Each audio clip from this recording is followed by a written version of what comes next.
ശക്തി പുറപ്പെടുന്നതാ, ശക്തി പുറപ്പെടുന്നതാ. നിന്റെ നിഴലിനകത്തത് കിടപ്പുണ്ട്, നിന്റെ വസ്ത്രത്തിന്റെ തൊങ്ങലിൽ കിടപ്പുണ്ട്, നിന്റെ വിയർപ്പ് തുടച്ച തൂവാലക്കകത്ത് കിടപ്പുണ്ട്. നിന്റെ വണ്ടി ഓടിക്കുമ്പോൾ ആ ചക്രത്തിന്റെ കൂടെ ക്രിസ്തുവിനെ മരിച്ചവരുടെ ഇടയിൽ നിന്ന് ഉയർത്തെഴുന്നേൽപ്പിച്ച ശക്തി, ഈ അത്യന്ത ശക്തി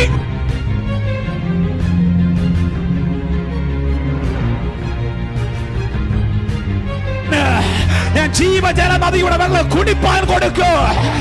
ഈ തലമുറ വേറെ പിശാച്, നിന്റെ മുമ്പിൽ തോറ്റ തലമുറയല്ല, പാതാള ഗോപുരങ്ങളെ ജയിക്കുന്ന ഒരു തലമുറ.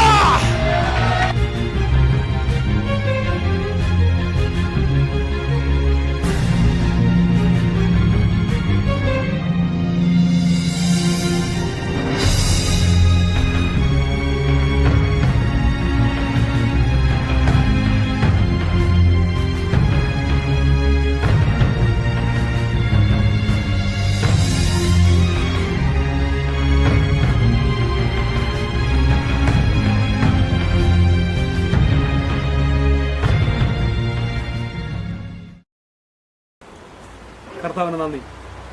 വളരെ സന്തോഷത്തോടെ ഇങ്ങനെ ഈ മീഡിയയിൽ കൂടെ നിങ്ങളുടെ ഭവനങ്ങളിൽ എത്തുവാൻ ദൈവം എനിക്ക് നൽകി തന്ന വിലപ്പെട്ട അവസരത്തിനായി ഞാൻ ദൈവത്തിന് നന്ദി പറയുന്നു. 2006 മുതലുള്ള എൻ്റെ ശുശ്രൂഷ യാത്രകളിലും മിഷണറി യാത്രകളിലും പല രാജ്യങ്ങളിൽ പല വ്യക്തികളെ കാണുവാനൊക്കെ ദൈവം എനിക്ക് അവസരം തന്നിട്ടുണ്ട്. പോകുന്ന രാജ്യങ്ങളിലെല്ലാം ശുശ്രൂഷയിൽ അനുഗ്രഹിക്കപ്പെട്ട ധാരാളം ദൈവമക്കളെ ഈ ദിവസങ്ങളിൽ കാണുവാൻ സ്വർഗത്തിലെ ദൈവം അവസരം തന്നു. കഴിഞ്ഞ നാളുകളിൽ നിങ്ങൾ നൽകി തന്ന എല്ലാ ശുശ്രൂഷയുടെ കൈത്താങ്ങലുകൾക്ക് ഞാൻ നന്ദിയുള്ളവനാണ്. തുടർന്ന് നിങ്ങളുടെ ഗൗരവമുള്ള പ്രാർത്ഥനയിൽ എന്നെ വഹിക്കുക, എന്നെ ഓർക്കുക. ധാരാളം തിരക്കുകളും ധാരാളം യാത്രകളുമുള്ള ഈ സമയത്ത് ഇങ്ങനെ മാത്രമേ നിങ്ങൾ വന്ന് കാണുവാനും നിങ്ങളുടെ അടുക്കൽ എത്തുവാനും എനിക്ക് പറ്റുന്നുള്ളൂ. സ്വർഗത്തിലെ ദൈവം നിങ്ങളെ സമർത്ഥമായി അനുഗ്രഹിക്കട്ടെ. ഞങ്ങളെ